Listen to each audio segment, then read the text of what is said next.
Je me souviens encore de mon tout premier job, quand je travaillais dans la cuisine d'un restaurant. Je faisais la vaisselle, les desserts, et je me faisais aussi crier dessus. Bon, il faut dire que je n'étais pas hyper efficace, hein.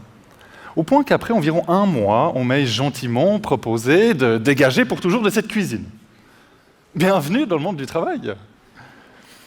Alors, ce que je ne savais pas à l'époque sur le monde du travail, c'est à quel point il allait s'automatiser. Je ne savais pas que les machines allaient passer du statut d'outil à celui de supérieur hiérarchique. Aujourd'hui, par exemple, si vous êtes chauffeur pour Uber, c'est un algorithme qui évalue votre performance. Et si, comme moi, vous n'êtes pas assez efficace, il vous vire. On appelle ça le management algorithmique. Ça sonne bien, hein? Ah, moi, quand j'ai vu ça, je me suis dit, ouf, mais ça mérite une thèse! Que quelqu'un fasse une thèse sur ce management algorithmique! Et c'est comme ça que je suis devenu doctorant. Alors, dans cette thèse, justement, je me suis concentré sur une situation en particulier, quand la machine n'est pas contente de notre travail et le critique. Alors j'ai créé une expérience de mon laboratoire pour comparer directement la critique venant d'un humain à la critique venant d'une machine. J'ai pris 60 participants et je leur ai donné du travail. La moitié d'entre eux a reçu sur ce travail la même critique d'un humain leur expliquant à quel point ils étaient mauvais et nous faisaient perdre notre temps. L'autre moitié a reçu au mot près la même critique, mais cette fois de la part d'une machine.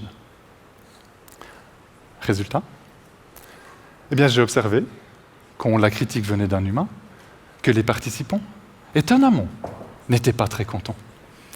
Ils étaient stressés et même un peu en colère. Avec la critique de la machine, les participants étaient tout aussi peu contents, tout autant stressés et tout autant en colère. La même chose, vraiment. Pas exactement.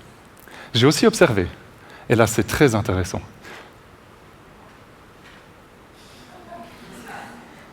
suspense, que la critique de la machine avait été vécue comme plus injuste. C'est comme s'il y avait quelque chose d'intrinsèque à la machine que nous vivons comme injuste. Alors peut-être qu'un jour on comprendra que dans la course à l'automatisation du travail, il faut aussi prendre en compte le ressenti des humains. Mais en attendant, voilà ce que vous pouvez faire. Souvenez-vous de cette présentation.